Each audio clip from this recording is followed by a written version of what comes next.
Hello and welcome to the Overland Journal podcast. I'm your host, Scott Brady, and I am here in beautiful Bozeman, Montana, with a very interesting individual, Wes Siler. Thank you so much for being on the podcast today.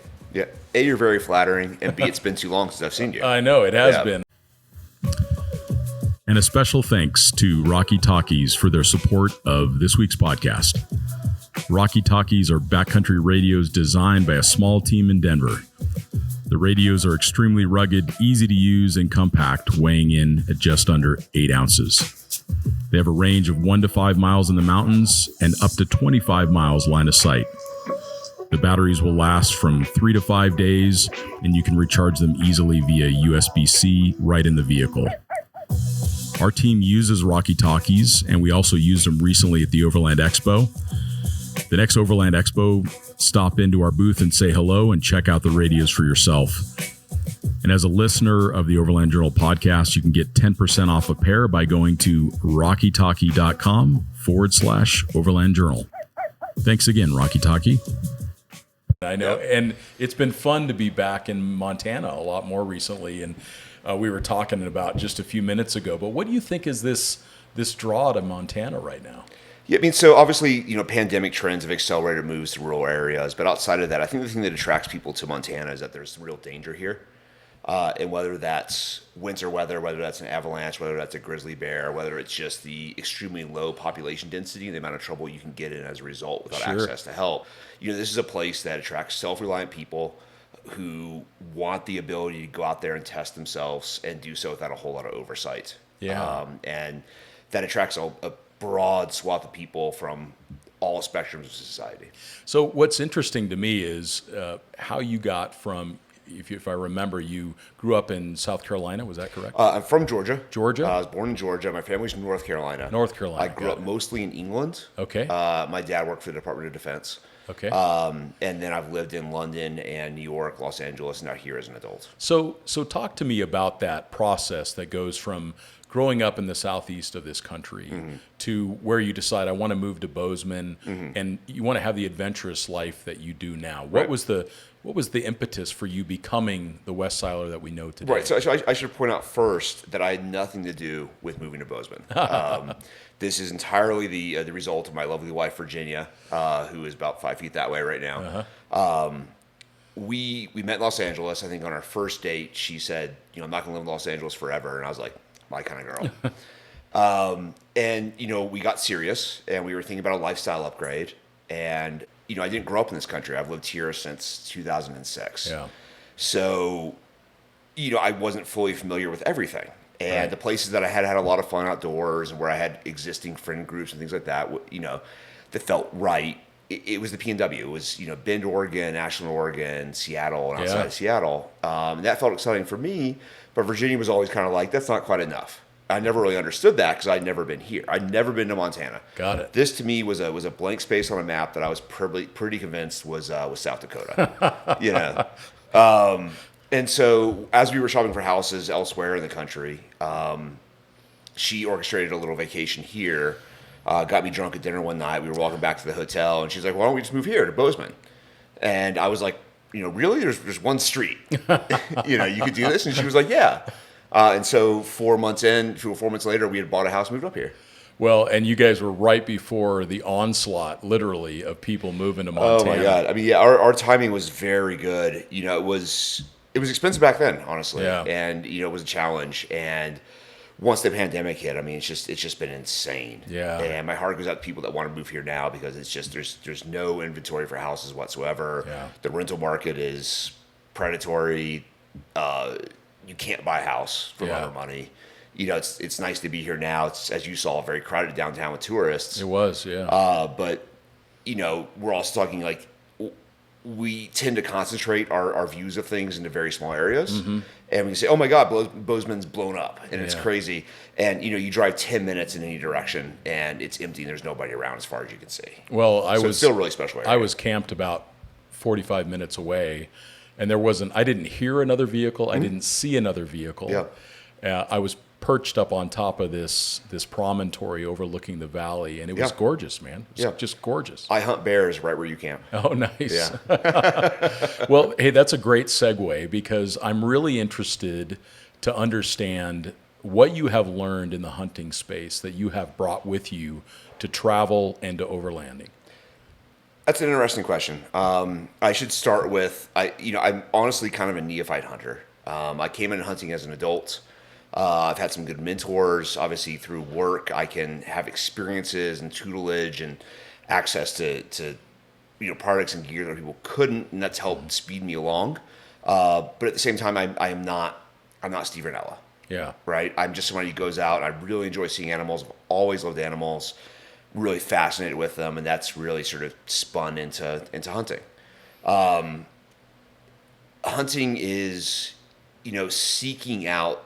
For me, is for seeking out the most challenging possible experiences outdoors. Yeah. And, trying to make things as challenging and difficult as possible, and getting close to animals in gnarly as possible environments. And I really enjoy that. And there's definitely a parallel to how I travel, because the most interesting places in the world are all, obviously the most difficult to reach. No doubt. That are the most dangerous, that are, places that other people shy away from. And whenever I travel, I also try to take my love of the natural world into that, and to try to see the animals that are there, to try to see the scenery and the places, and learn about the plants and animals that exist in those unique environments. And it's so interesting when we travel to the developing world. A lot of times, there's very little animals left. They may have some reserved areas. Yeah. But it isn't until you really get North America is an example of good wildlife management. Yeah. But when I crossed Russia, I didn't see a single wild animal. No, and you won't 12,000 miles. No, you won't in many places. Or 12,000 kilometers. It's just crazy. America is so unique in that we have this exceptionally wonderful and successful wildlife management program. We take for granted, we drive everywhere in America, you see deer. Yeah. You drive out west, you see elk. We see bears when we go camping. All that stuff that does not exist in the rest of the world, nor does access to it. Yeah. Anybody can go hunting in America of any income level. It's accessible to everybody, and in fact, it's still a way that millions of low-income families put healthy protein on their tables every year. That doesn't exist in Mexico. That doesn't exist in Europe. Yeah. In Europe, hunting's only accessible to the very rich. It takes place all on private land. It's mostly, pinned and released animals or cultivated, raised animals. We are so lucky to have this, and I feel like we take it for granted. One of the things that I'm interested in is you've had such a variety of outdoor experience all around the world. Mm-hmm. And you traveling with a vehicle up to recent years has been just a tool to get the job done. Yeah. And now you're enjoying more of the recreating with vehicles. What do you think overlanding is doing right, and what do you think it's doing wrong? That's a good question. The overall trend of empowering people to get more from their vehicles and get more from the general experience of the outdoors is very good. I was talking this weekend with my friend Connor, who lives around the corner, and Connor is a successful, well-educated person who drives a stock 4Runner. And it's his first 4x4. He's never really driven off-road before, and he has no idea how much is out there. So I'm always encouraging him to go a little further with his car. I'm like, hey, man, you should get suspension. You need recovery equipment. You should grab Max Tracks, that kind of thing. And he's always like, why? And then we invariably go on a camping or hunting trip together, and he's like, I did not know this was here. And you're like, there's so much of this. It's just everywhere, and so many people don't get to take advantage of it. And so overlanding as a trend or a movement or an activity is really positive, and that's helping people get more from their vehicles and understand that there's so much stuff out there to do. At its worst, it's just another fetish, like bolting big giant wings to the back of front wheel drive cars was in the early 2000s. You and I and other stakeholders in this world and other people that are influential in this world really need to come together and find ways to make it so it's not a big wing, where it's actually empowering and, helpful and a really cool thing. Yeah, quality, functional, safe. Safety is a lot of people are overloading their vehicles. You and I have talked about that a lot. So. I had a really good phone call with REI recently. REI is delving deeper into the overland space, they mostly see it as crossovers and that kind of thing. You know, what you and I would probably traditionally describe as car camping, if not long distance international travel, but as people going outdoors and sort of equipping their vehicles to be better. Yeah. And I was like, well, hey, if you guys are going to reach this giant audience that you have captive already, the most important thing you can do is deliver a safety message. Yeah. And part of that's navigation, part of that's preparedness, and part of that is responsible use of the trails and the vehicles. And so we see that in payloads. And so driving around town, here in Bozeman, Montana, driving past my front window, sometime in the next 30 seconds will be a Subaru Outback that is so far beyond payload that it's comical. Yeah.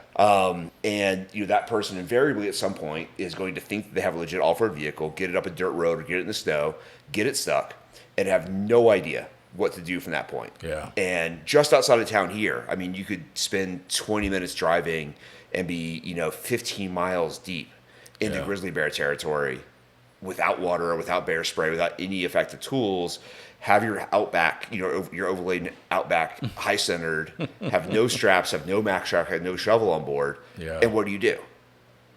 And so at its worst, overlanding is not just a fad, it's also putting people's lives at risk. Yeah, so people have to have good tools and get good messages around that. And hopefully training, and hopefully just growing their experiences over time. Not everybody's going to have access to our financial capability to seek out professional training, but hopefully they can find responsible sources of information online, on YouTube, things like that. Yeah. They can learn what they need over time, upgrade what they need over time, and not just think that, hey, my Outback is a super effective vehicle, and then just immediately go get it stuck the first time they use it.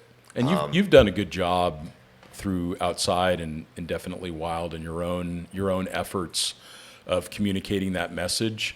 Do you think that we have what are the other opportunities as an industry that we can take advantage of to help improve that? Yeah, so I would love to see the vehicle manufacturers get on board. They're spending millions of dollars conquesting buyers into a level of off-road capability that's never existed before, that those buyers have never had before, and then they're not at the same time they're starting with a purchase message and a lifestyle message, and then not intercepting with a safety message. Yeah. And so not to pick on Subaru too much, because all the OEs are guilty of this, but just because it's in my mind, because we just talked about it.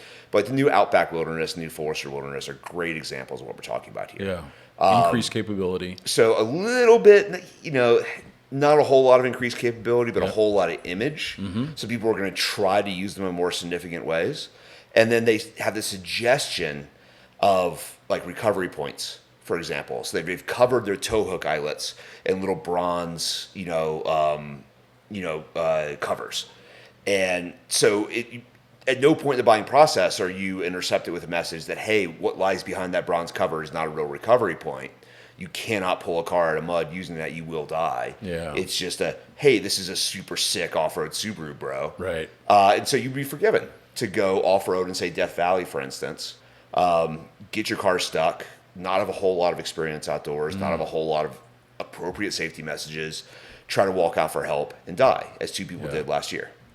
And it happens all the time. It happens all the time. Everybody in the industry saw the pictures last week of the guy in the Super Duty. He tried to recover off a tow ball and killed himself right in front of his two little toddlers in the back seat and car seats. And that's super sad, and that didn't have to happen. Well, and that's a really important message that you're sharing, that we need to be thinking about not only does our truck work and does it look cool and all those things that are totally normal human behaviors, but how do we do that safely, and how do we make sure that the people that are with us are being safe as well? So I mean, all of that, it's messaging and it's training, and again, the OEs have the biggest budgets in the world of any advertiser, and it'd be so refreshing to see them tackle some of these issues alongside selling cars. I think their consumers would be happier. I think they would feel more empowered, and they get more out of the car and feel more loyal to the brand if they had these empowering messages of how to use the vehicle safely and capably. And one of the things that I've also noticed in the time that I've been following your career is that you've done a lot of backpacking, you've done a lot of backcountry activities, and it seems that you've been able to maintain most of that ethos in your vehicle projects as well. So, as a backpacker, every ounce counts. And if I look at your Ranger that we drove in today, everything is very intentional. So the first question is, why a Ranger? That's a good question. My question back to you is, why doesn't everybody drive a Ranger? And part of that's the issue. The overall issue we're talking about here is that there's not a lot of good information coming out of the industry that's consumer facing. So you look at you and I, we have very small channels. As successful as we are in the grand scheme of things, Overland Journal, Outside, whatever else I do is relatively small in comparison to the megaphone held by original equipment manufacturers, the car companies, the big car magazines, the buff books, TV shows, all that kind of thing. Those are the guys that reach, tens of millions, hundreds of millions of people. Yeah. And, we're reaching people that are already engaged, are already prepared to accept a safety message, that kind of thing, have some experience. The Ranger, depending on how you option it, has a 1,600 pound to 2,100 pound payload. Two-door, two-wheel drive on LTs, you get 2,100 pounds. That is 200 pounds more than the highest payload you can possibly get out of any spec of the new Tundra. Yeah. Right, which is a class up. That's up there with full-size trucks. And so my four-door 4x4 is 1,600 pounds. And that means, because I use it to take my wife and I camping and our dogs, two of us weigh 300 pounds. My dogs weigh 300 pounds. I can throw on 300 pounds of protective gear, and still have, that's 900. So I've still got 700 pounds to work with. For a go from fast there, and everything else. For a go fast for everything else. Yeah. For beers, sure. for steaks, all that kind of stuff. And everything on the Ranger is built up to that weight rating. So it's payload isn't just this weird term that's out there in the universe. It's every bolt, it's every nut, it's the size of the brakes, it's the capacity of the cooling system, it's the transmission's ability to withstand stress. It's everything. It's payload. If we come up with any way to define the work a truck can perform, the way to express that is payload. Yeah, for sure. Yeah. And the counter to that is usually that there's some suffering with ride quality, but I haven't found that to be the case with the Ranger. The Ranger has maintained pretty good ride quality. I've got a $5,000 complete Old Man Nemo BP51 system on mine, which is extraordinarily good. Even stock, it's pretty even good. Even stock, it's not bad. It's one of the beef I have with mainstream car magazines. Again, like my background, I was the first ever road test editor at Jalopnik. I've written for all the buff books. All I ever wanted from all Teenage West ever wanted was to be a road test editor at a car magazine. Yeah. I did it at the highest level. I left that world behind. So I still have some beef with that world. And the information that comes out is poor. So like they go test drive a Ranger or Tacoma or, anything. And mostly driving it on a launch because no car journalist that I know actually goes camping. It's super frustrating.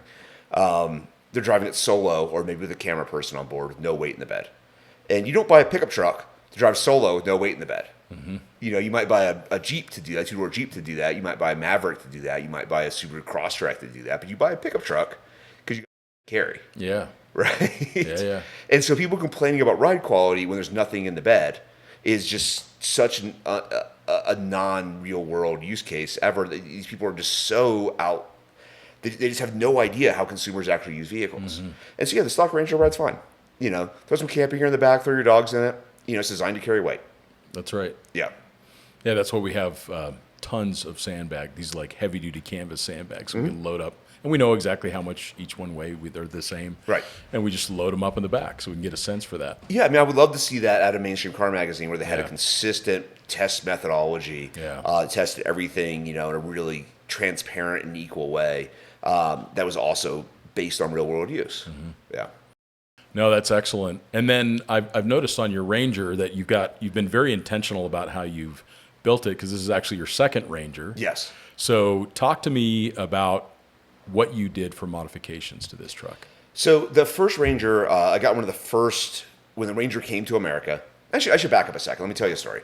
So a few years ago, Matt Glass, Fred Williams, Chris, not Cortez, other Chris. Collard, and I all drove across the Simpson Desert together. Right. We took 8 total vehicles. We had a bunch of Australians with us too. That's a story from another time. Is that the flooding? When the flooding happened? When that huge flooding happened. It was. You guys were running out of toilet paper? Oh, we ran out of everything. It was horrible. It was a very challenging trip. I actually got washed downriver in a GQ patrol for a couple hundred yards. I thought I was going to die, but that sounds perfect. But we took 8 vehicles. Every single one of them broke several dozen times. No exaggeration. The FJ40 we had to tow out with a Defender for like 3,000 miles. This was a big trip. And the one vehicle in the entire trip that a bolt never came loose, never even got close to being stuck, just never had an issue. The guy who ran ARB was driving it, and he just sat there and like sat in the air conditioning while we like fixed cars on the side of the road and made fun of us. Was the Ranger. Yeah. And I was like, when those come to America, I'm buying one of those. And I called my friend Mike, who runs Ford Communications, and told him that, and he was like, well, A, it's coming, and B, you're not buying it. And so he sent me one of the first ones off the production line. And it was great. My wife and I took it to our wedding in Baja Sur and back. We modified it extensively for that trip, but we modified it in a way that was, right at the very beginning of its production run. There were very few parts available. We just had to go with what was out there. Sure. So Icon had a suspension system for it, but they had no rear springs, so it sagged. Didn't have a front bumper that I was crash tested that I was happy with. Stuff like that compromises. Sure. I had the first ever Go Fast camper made for the Ranger. It was 2 inches too tall and probably cost me 5 miles per gallon, right. kind of thing. And so when it was time for that car to back to Ford, I looked at the whole car market and there's nothing else that's small enough to be useful off-road that has this high of a payload. I want independent front suspension because I do thousands of miles of on-road driving for every couple hundred miles I get off-road. Mm-hmm. I wanted good road manners. I wanted fuel efficiency. I wanted a pickup I could use for day-to-day just as off-road, so the Jeep wasn't considered. It's a very good product if all you're doing is off-road, but it is not a great on-road vehicle. So I bought a second one, and I learned from the experiences that I learned from the first one, the compromises that I made, and I resolved to do it right. And I got this one really right. It's nice. Yeah, it's one of the best cars I've ever driven. I'm super happy with it. And so, again, I chose this car because of my experience in Australia. So I tried to apply the program of Australian vehicle modification to it. And, readers, if you're not aware, Australia actually regulates its 4x4 industry through a series of rules called the Australian design rules. It's tire size, it's suspension lift, all this kind of stuff to make sure people's vehicles are safe and reliable and functional as they travel the outback, right? And so I tried to use as many Australian parts as possible. And where I wasn't able to use those, I used American parts. Yeah. So again, full Oma and Nemo BB51 suspension system. I don't think BB51 gets the reputation it deserves in this country. It's actually a consumer product, fully focused, consumer-ready product that's sold on shelves. Yeah. And when a lot of Americans think about suspension, they go and get some incredibly elaborate custom setup, or they just buy something from some guy who's like, "Well, your vehicle weighs how much? Okay, here's your springs." Yeah. Whereas in contrast, what I mean by consumer-level products, engineers from ARB have done thousands of miles, not just on the suspension itself, but on every possible application. So if they certify it for the Ranger, that means somebody's actually driven around the outback, driven around Australia a couple times, changing, valve rates and, shim stacks and things like that to make sure it's dialed. Yeah, and these are internal bypass shocks, which most are yes, not. Quadruple internal bypass shocks that are adjustable for both compression and rebound damping, which most are not. At a relatively affordable price point because they're mass manufactured and with long service intervals, and they stand up to weather. The BB51 I have, my wife's Land Cruiser, has been through 3 winters now, and it looks like it's brand new. Yeah, sure. And you could not say the same thing if it was Kings or Fox or something like that. So they don't have the corrosion testing. No, they don't. And BB51, OME, ARB actually does this. They provide, they dunk it in salt water. They run it past government tests. They make sure it's not going to roll over in a lane change maneuver. All that stuff that you actually really want as a consumer that's really important, they do. And there's not really another brand that does. Especially not from that perspective. What I've noticed is that these are premium performance shock absorbers that are designed for daily drivers. Yes, quadruple internal bypass, remote reservoir shocks that work just as well driving around downtown Bozeman. And they don't rattle. They don't make a bunch of noise. They don't squeak. Yeah, exactly. Yeah. So that's the reason why I've run them. Yeah, and they spec it out for the weight of the vehicle too. So it's not like you go and do a custom shop and you're like, hey, my vehicle weighs whatever. It's like OME has sitting on dealer shelves, light duty, medium duty, and heavy duty setups, and you just look at the weight of the springs and you choose what's appropriate for you. Yeah. And you can see it on your truck. It works great. It works great. And so in addition to that, just continuing to talk about ARB, I have an ARB front bumper. Front bumpers are another great example of how Australia does products at a level that we just don't. ARB crash tests Rangers with ARB bumpers in full-on crash tests with slow-motion cameras to comply with government regulations in Australia. You compare that to like any of the popular bumpers here, and it's just like some meth heads in Idaho like welding some metal hoops together. It might be enough to shed a deer, but it's not enough to guarantee that your airbag is going to fire at the exact right moment in a real crash, which ARB is guaranteeing. Yeah. And like that's important. Like we need to build safe vehicles. Yeah, that's why we did that test years ago. Chris Collard ran it, and we actually, had a light measuring. It's a huge dome, where they actually gather all of the light, and they did not always line up with the manufacturer's specification. Right. And we can talk about this for hours. I'm obsessed with lights, but it's just again like buying products from a country that regulates how things are made and make sure those things are effective and safe and high quality and useful is so much more important than buying them from so much more effective for your use than buying them from a place that doesn't regulate stuff. Yeah, sure. And it's frustrating. That can be. Yeah. Built by off-roaders for off-roaders. Onyx Off-Road's Route Builder provides a new solution to your adventure planning with a Snap to functionality. Just draw a line with your cursor and the route will automatically snap to the road or trail. Hit save and the route will sync to your mobile device. Now you're ready to hit the trails. Go farther with Onyx Off-Road's Route Builder. So what did you do for self-recovery? You have a winch on the truck? Yeah, I've got a Warn. Wouldn't run anything but Warn. They make everything right here in America. I think they have a Chinese line now, but it's still certified to American safety stuff and covered by the same warranties. I think it's a 10,000 pounds with a synthetic line. I use it once a year, usually for some idiot who is unprepared. You're recovering on somebody road. else. Yeah. But they're blocking your way home. Yeah, you gotta help them out. I can't get off until I would, so I got to help course. them. One of my most comical uses of winch was I was driving down by the campus here in Bozeman, and a food truck was high centered at a curb, and I was totally prepared just to drive past and not deal with it. And then I saw a cop pop his trunk and pull out a ratchet strap, and I was like, "Oh God, I can't drive past this. I can't drive past this." Yeah. And again, like just the majority of American consumers don't understand vehicle recovery, and it actually kills people. And using real products is super important. Like we just talked about a couple weeks ago. Yeah. Putting a tow strap around a tow ball. Yeah. It's enough to kill somebody. It is, and it's sad.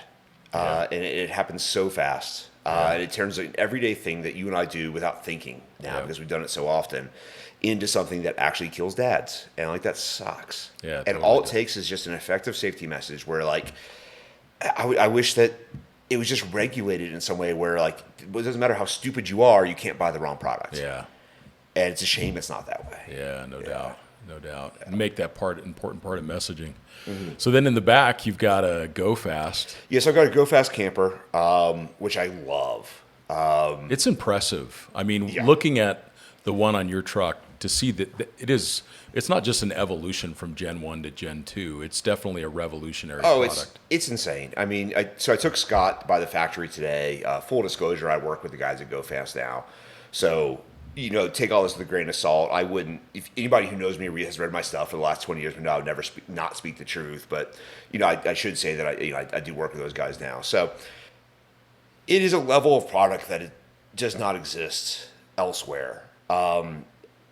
All of the hardware on it is machined from billet aluminum by robots, which is really impressive. Yeah, we watched that today. That was really impressive. And so that can take all the different sort of force vectors and then push those force vectors through the aluminum extrusions in ways that aluminum extrusion can handle. Aluminum extrusion is very good at handling straight forces, not bending forces.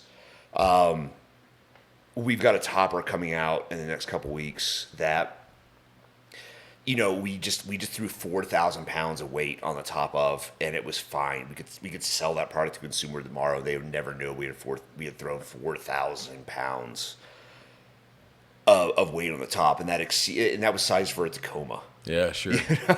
So for a Tacoma. Yeah, I mean, it would if we had actually put 4,000, the camper sit on the ground during that because we actually put it on a Tacoma, it would have been the frame. Sure. It's just there's a level of quality and insightful design and, just intelligent product there that it's just not evident anywhere else. Yeah, it's really good. And it's also appropriate for the way that I enjoy the outdoors, because I go outdoors to be outdoors. I enjoy ultralight backpacking. If I camp on a beach, I want to feel the fog in the morning, kind of thing. And it's that level of product, which I really enjoy. It's not, I like your Scout camper. I understand its appeal. There's times when I feel like I could use one, but I want to be outdoors. Yeah, sure. I want to camp. I want to cook under my awning. Sure. While it's pouring rain in a thunderstorm. Yeah. I want to climb inside during high winds and, feel the wind a little bit, feel like I'm outdoors. Yeah. And the GFC gives me enough to be very comfortable. My wife and I had our honeymoon in one with all 3 dogs, and had a great time. But it's still at level of product where I feel like I'm outdoors. Yeah. I feel like I'm camping, and I don't really like trailers and RVs and campers because, I already have. If you're not living out of it, you don't really need to do it. I already have a really nice house. Yeah. Exactly. Yeah. If I wasn't spending 2 months out of it. Yeah. But I agree. Yeah. I agree, and I think that the overall execution of that truck is really effective. And then it's not very often we get to talk about people's wives' vehicles, but her truck is sweet. Tell me about the 200 series. I should back up a little bit here. Sorry to back up all the time, but I was a car journalist for a long time. I did it at the highest level. I've been very successful in my career. I can within a reason, not quite Matt Scott levels of ridiculousness, but I can own any car that I want. Yeah. Right. The best vehicle that I've ever driven for my uses is the custom Toyota Land Cruiser that my wife drives. Yeah, sure. The second best vehicle that I've ever driven is my Ranger. And I feel really privileged to be able to say that. Like, I wouldn't trade those two vehicles for anything. I wouldn't trade them for a Ferrari. I wouldn't trade them for a G-Wagon. Yeah. And so what I did in my wife's Land Cruiser, again, we live here in Montana. Weather can change really fast here. There's no effective weather forecasts. You just never know what you're going to get. So I wanted to make sure she felt super empowered to go outdoors without me with her friends and feel like she was safe and that she could push the limits a little bit and go places she hadn't seen before. And I wanted to know she was safe. And I built her the best Land Cruiser. And so, we took advantage of the products that are out there for that very, that global, well-supported platform. And we didn't build it past the point of reasonable, which a lot of people do. There's nothing on the roof. There's no roof rack. There's no 500-pound tent. Right. What we did was I long traveled it with OE parts off a second-gen Tundra. It creates a plus 1.5 situation every side and a little over 12 inches of total wheel travel up front. So that's as much as like a brand new like Jeep Wrangler Rubicon or Ford Bronco Sasquatch level of like articulation from something that fits in the stock fenders and the stock wheels on 33s. And did you retain the KDSS? Oh yeah, KDSS is what makes a 200 Series Land Cruiser 200 Series Land Cruiser, and it's really so that's frustrating. Interesting that it can be retained with those longer travel. Yeah, it bolts right up. All we had to change was the lower control arms, upper control arms, CVs, and tie rod ends. Right. And so everything just bolts right up to the KDSS. Nice. And it's incredible because we can drive it somewhere. It's Montana. There's 3 cops. All 3 have written me speeding tickets. You know what I mean? There was a period of time where Montana didn't have a speed limit. Yeah, which I think is amazing. The speeding tickets here are like $20. So it's they're like, hey man, you're going pretty fast. You're like, I know. If you checked out my truck, they're like, dude, it's sweet. That's the interaction, right? Sure. So I drive everywhere at 100 miles an hour, and her truck can corner totally flat on pavement at 100 miles an hour, like a Bentley. Yeah. And then the second you go on a dirt road and KDSS works, it's a hydraulic system, and it just sort of automatically, if both axles are being pushed in the same direction, the sway bars are connected, and the second the axles move differently, the sway bars are disconnected. And so you drive down a dirt road and you can imagine you hit a pothole and the rear axle falls into it. And the rear axle falls into it without a sway bar disconnected. Yeah. And there's no time for an actuator or anything like that happening. Disconnected, it just doesn't have the sway bar. And so you can drive down like a rough dirt road like we drive down every single day. With all the extra travel, from the long travel situation, there's roads here that we take at like 85 miles an hour in her Land Cruiser that like locals drive down at like 25 miles an hour, like complaining. Sure. It's ridiculous. Virginia like goes on a camping trip with our friends, and people are like creeping along in 4 low, and she just like steamrolls through at like 55 miles an hour with like her arm, like, you know, her axles just doing this, and she has no idea that it's happening, right? She's just driving along going, why is everybody complaining? This is not hard. You know, and like, you know, she's just retaining traction everywhere because her wheels are just in contact with the ground no matter what she hits. Yeah, sure. You know, and that vehicle is just extraordinarily good. Yeah. It manages traction really well, you know, with the full time. It's got Torsen center diff, so it's always running an all-wheel drive. Yeah. We took it out for a video shoot where I was trying to demonstrate its 4x4 capabilities for outside. And, you know, video shoots are complicated, you know, dynamic things. I'm shouting at my cameraman. We're trying to figure out sound, you know, we're redoing obstacles and obstacles and obstacles. And I realized like halfway through the day, I'd never put it in four-wheel drive. So you were just driving around in all-wheel I was just driving around in all-wheel drive, and it was fine. You could see the wheels spinning up a little bit, but it made it through every obstacle. Yeah, sure. It's that Torsen just puts the power where it's needed. Yeah, that's you know, impressive. and there's just a level of spec on that truck that will probably never be recreated again. It's not likely. Although electric can achieve a lot of it, but not with that same level of around the world capability. We're not seeing articulation from the electric trucks yet. No, not yet. But you know, that form factor frees up a lot of things. Never say never, but we haven't seen it yet. Yeah. We're not seeing traction handled to the same degree as like, you know, a triple lock situation. Sure. You know, we're not seeing you know, tires in a place where they're happy. Yeah. You know, the Rivian is on you know, street tires. Yeah, like a 32. Basically. Yeah, because they have to get the range. They're street tires. Yeah, And you know, the Hummer's on mud terrains. But you know, again, that's a six-figure truck that It is. Yeah, is sort of ridiculous. So you're on your Land Cruiser, you have front and rear lockers in that? Rear locker. Rear locker? Yeah. And then you've got what uses size tire? It's a 33. It's a 275 70 18. Nice. Which again, I didn't have to re-gear it. Yeah, sure. With that new 8-speed they put in it. Awesome. It's got an ARB front compressor, so she's got to take off in the grill, so you can air up and down her tires super Perfect. easy. Yeah. That's amazing. We have that. We have a front bumper, ARB front bumper, again, safest bumper in the world. Sliders from Slee, which are just super strong. ARB rear bumper without a swing out, which I mostly just did for because it's an expensive vehicle. Yeah, and sure. I don't like the idea of people running into it. Makes them pay attention. Exactly. People have hit it. Yeah. I went through a car wash with their car last year, and some dude in a brand new Explorer confused like park neutral drive and rammed me in the middle of the car wash. I didn't understand what had happened. I was sitting there in the car wash, and all of a sudden the car wash shut off, and I didn't feel anything. And like all the guys were laughing, and they were like, "Come on, drive out." And I drove out, and they're like, "Yeah, that guy's car is."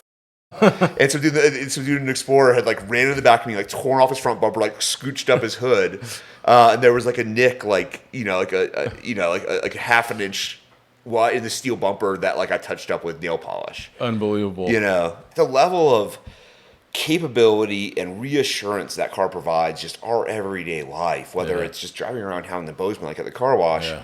Or just an unexpected snowstorm, or it's off-road and a river's a little higher than you thought it was, or there's a little more mud than you thought there was be. That car will handle it. It'll handle it for everybody. It's got a Warren Xeon 12S in the front. You know, it's just there's nothing it can't do. Well, and if you wanted to drive it down to Panama tomorrow, we would just put the dogs inside and go. Exactly. I pack some bags and off you go. One of my favorite things I should never fail to manage, because it's literally my favorite thing in the whole truck beyond the suspension, is a long range American fuel tank. And so it's 12 and a half extra gallons, which at 12 miles per gallon is useful. And it hides up in the frame voids. It's formed up into the voids of the frame above the spare. So you can retain the spare in the stock location, not lose any height. The spare does not hang any lower. Interesting. And you just get 12 and a half extra gallons on board. And so my wife, weighs 100 pounds. Her fussing with a jerry can is just going to be a nightmare. Sure. And I'm going to hear about it, right? And so instead of having a jerry can, she has 2.5 jerry cans, and all she does is push a button. Yeah, and they pump right into the main tank, and we get 50% more range. Yeah, that's awesome. Yeah. So you, with your broad spectrum of outdoor, experiences and skill and research and editorial, what do you consider to be like the fundamental skills of outdoormanship that you would talk to people about? What do people need to be thinking about when they go outdoors? Oh man, I think people focus a lot on really silly stuff. Like I have friends that want to be more outdoorsy, and they go and attend like a Knowles class. And they try to learn everything. Honestly, just a sense of adventure, the ability to, effectively evaluate risks and to make smart decisions. And just go out there and do it. Like, I don't think there's a whole lot of skill or knowledge or things like that. You'll learn it. We all learned it. Made a lot of mistakes. So maybe starting with manageable risk. Yeah, start with stuff you can do. Just go car camping. Gain the experience, and then keep if it's going. cold and like your sleeping bag doesn't work, get a better sleeping bag. Yeah. Read a couple of online stuff on Expedition Portal about like recovery gear. Make sure you pack the right stuff. Watch a couple of YouTube videos on how to use it. Yeah. And there you go. Like, first aid is first aid. You put a Band-Aid on it. That's about the extent of what you do. Yeah, sure. Try not to cut yourself with a knife while you're cooking food. Yeah. And that happens more often than you think. It's amazing. It does happen. The big thing is just like try to be a good citizen, dispose of your poop properly, don't litter, things like that. Like, you'll be fine. If you make a mistake, you're going to learn from it, and you'll be more fine next time because you made a mistake. Yeah, Wes, I think that's one of the biggest struggles that our industry has now is the number of people that are out overlanding and the amount of trash. I don't think overlanders leave trash. They don't leave much, but they definitely leave a lot of human waste behind. As a dog owner, the amount of human poop that is out there, it's not hard to poop appropriately. Like, carry a shovel, dig a hole. That hole should be 6 to 8 inches deep. Put poop in it and pee in it, nothing else. Yeah. Throw your toilet paper in a trash bag and carry it out. Yeah. There you go. You pooped outdoors. Congratulations. Yeah. Exactly. Why is that hard? Yeah. And if you have the capability, like I do in the Scout, I have a composting toilet in there, then you don't even have to leave anything in the outdoors. Great. Yeah, I'm going to get one of those new Japanese toilets that seals everything in like a heat-sealed wag bag for you. Yeah, clever. And like, I don't need to do that. Again, like, I don't camp where other people camp. I go way further than other people. I just feel that I've encountered so much human poop that I want to take my situation at least to the next level. So I'm setting a good example. That's why I'm doing it. I just want to minimize that's even happening. But if you look at Moab last year, I mean, they shut down camping because they had 3.2 million people, and it was literally the human waste. It was too much. It's awful, and like it's not that hard to deal with poop. Yeah, exactly. It's not that hard. You know what? Plan ahead. If you're gonna go out for a weekend, poop on Friday before you take off. Yeah. You probably won't need to poop again until Sunday when you're back at McDonald's. Like, or at least think about the people that are gonna come to that campsite after you. Pick up after yourself. Don't leave poop everywhere. Plan to visit that campsite again. Would you want to come back to that campsite if somebody had diarrhea all over it? Yeah, exactly. And that happens. It totally does. So one of the things that we do like to ask is all this experience that you've had, being automotive journalists, traveling around the world, building vehicles, backpacking, hunting. How has all of those experiences changed you as a person? What are the things about you that you realize that experience has really shifted in your mindset? To answer your question about what this has given me, it's just I just want to help people. Yeah. I want other people to I want people to listen to this and feel like they are more empowered to go outdoors. I want people to read my stuff and feel like they're more empowered to go outdoors. Yeah. And just be full of love and care about other people and do everything. If all of us should do everything we can to help each other, then we all win. Yeah, it gets easier. It gets easier for everybody. All the work that I've done to help other people that have less than I have, all the work that I've ever done to stand up for what's right, all the politics I've ever done, everything has made me richer, not poorer. Yeah. And I don't understand why everybody just doesn't do it. It's been an overwhelming victory for me, and it will be an overwhelming victory for anybody else who puts themselves out there in the same way. Well, that's inspirational, man. Thanks for the work that you're doing with that. That's really amazing. Another question that I like to ask, which is usually a selfish one, is the books that have made a difference in your life. The books that you're like, man, that was an amazing read. So back in Georgia, I had this incredible opportunity to be mentored. I was a very little kid at the time, by this guy named Mark Warren. And Mark Warren is a member of the Cherokee tribe, a prolific outdoor educator. And so he has a series of survival books that are available on Amazon. I lived with this guy for a summer, learned how to swim whitewater from him, learned how to catch snakes from him, learned how to build shelter from him. You can learn all of that from this and learn how to eat native plants from him. All of that same stuff It's available in books. Mark Warren on Amazon. And he's also written a really incredible trilogy about the history of Wyatt Earp, where he collaborated with the Earp family. Wow. And has written probably the first true history, as much as they understand it to be true, about this larger-than-life, Wild West figure. So he's incredible. And then the other guy that I really love is Robert Young Pelton. Yeah, he's amazing. Have you met Pelton? Oh, a bunch of times. Yeah. Fantastic. So dude. He's the real deal. Yeah, Pelton's my hero. And Yeah. I sent him an email like 10 years ago. And I was like, hey, man, can I buy you a drink sometime? He wrote right back. He's like, sure. So we went out for drinks. He made sure that I paid. Yeah. Fair enough. We got hammered. Fair enough. We became friends. Yeah. Then we go on camping trips together. Yeah. He's a great dude. And he's just super interesting. He's one of those guys that the world's just never been scary to him. No. He'll visit a war zone. He'll go anywhere. And he's just like, hey, man, I'm Robert. And people are like, that's cool. You want to be friends? And that's a great way to be. The story of him going into Iraq, just as the war is kind of at its peak, he buys one of Saddam Hussein's Rolls Royces for like $2,000 in cash, and he drives it. He drives it across the country. Yeah. It's an unbelievable story. He's ridiculous. Yeah. So we went on a camping trip. Didn't he write The World's Most Dangerous Places? Yes. Something like that. That's what he's famous for. Yeah. Sure. So he had a TV series in the '90s that was on like CBS or something. Yeah. We went camping in Anza Borrego with the latest Gen 4 Raptor when it first came out. And somebody got super upset that Wiley here was off leash. And Robert's like 7 feet tall. And so he was like screaming in my face. I don't know how to navigate it. Yeah. And so Robert just comes over and he's like, hey, man. And the guy like looks up at Robert. He's like, oh, no. Well, you're not a small guy either. Jeez. No, he is an amazing character. So, anybody that's listening to check out Robert Young Pelton's work is really awesome. So, last question. Somebody's brand new to overlanding. Couple pieces of advice that you'd give them. Just go out there and have fun, man. Like I said, like subscribe to Ronnie Dahl on YouTube. He's a character. He's a character. He's really good advice. Yeah. Watch some of his recovery advice. Grab a snatch strap, two shackles, 2 3/4-inch Crosby shackles. Make sure your car's recovery points. Set of max tracks, and that's about it. Make sure you air down. Yeah. Make sure you poop in a hole. Yeah. And just go have a trip.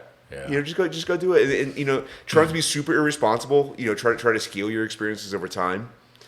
Experience will teach you how to scale. Yeah. But you have to get out there. I see so many people that just don't appreciate just how much is there. Yeah. Like how much people that live here in Bozeman have no idea how accessible and crazy beautiful most of this state is, and you can't get to any of it without a 4x4. Yeah. People want to be all purist about backpacking and shit like that. And I do all that stuff. I do all the human powered stuff. And you can't get to any of it that's worth a damn without a 4x4. Yeah, so or at least not without a whole bunch of effort.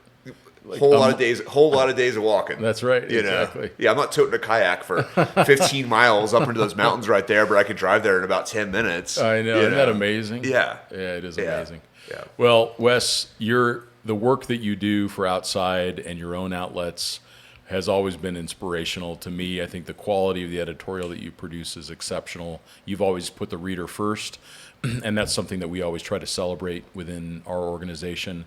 How do people find out more about you and the work that you do?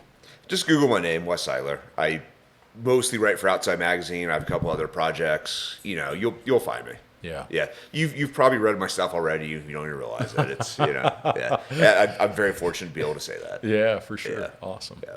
And that's very flattering. Thank you. Yeah, you're welcome. Wes, thanks so much for being on the podcast. And we'll talk to you all next time.